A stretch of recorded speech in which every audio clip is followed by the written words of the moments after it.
I don't recognize my life before the jaw surgery, and the ironic part is I didn't know there was anything wrong.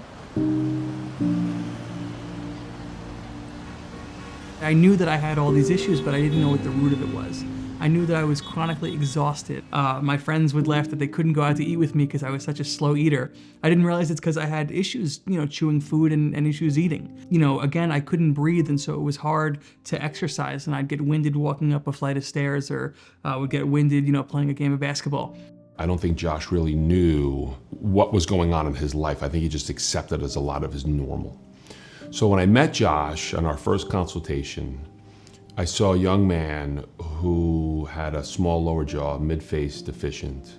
It became clear that there were some functional issues where he had breathing challenges. His jaw had been back. He had arthritic changes within his joint. But it became evident that he had significant sleep apnea. And I think it connected a lot of dots for him that he didn't realize in his life were there, and he didn't know how to put them all together. Dr. Newgarden looked at the x-rays and showed that I had significant decay of the joints to where I had basically nothing left. I had 44 millimeters of width of an airway. When it started to connect with him, like, oh my God, now I understand why I can't do the physical things during the day. So it's not just sleep at night, it became physical during the day for him because it affected that.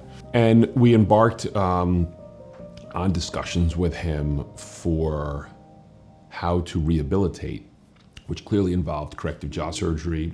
I was nervous to undergo such a surgery. This was the biggest procedure I had ever undergone in my life. And it's scary, but what contextualized it was when he was able to, coordinate with Stryker, and when I was able to get my personal operation plan, and when I was able to see the 3D modeling of my face, and I was able to see what those joints look like. I had no concept of what these joints would look like. But when he sent me the proposal and working with Stryker, and I got the documents of to the millimeter of exactly what this is gonna look like, exactly how it's gonna get done, exactly the basis of the company, which is a worldwide leader in health tech, it put my entire family at ease that this was a world-class operation with a world-class surgeon. So through Stryker, we were able to collaborate, and bringing all this together at the time of surgery, we then embarked on the process of doing all this planning, the joint reconstruction, the technological advances of guided surgery, and really, ultimately, what we call patient-specific surgery. It would only fit on Josh, it would not fit on anyone else. And in order to be able to accomplish that, we needed guides. So we need to be able to mark exactly where it's going to be, which is predicated on planning, predicated on the end result, which is accuracy, predictability, and high levels of function and improving his quality of life. I was an elected official for almost a decade at that point. And so when it relates to my surgery, it's really twofold. One is just the pure energy standpoint. I was chronically exhausted my entire life, and I had no idea. And I just pushed myself and pushed myself and pushed myself to go to events and to take calls and to do everything I needed to do for my constituents, because that was the responsibility I signed up for. But I was exhausted.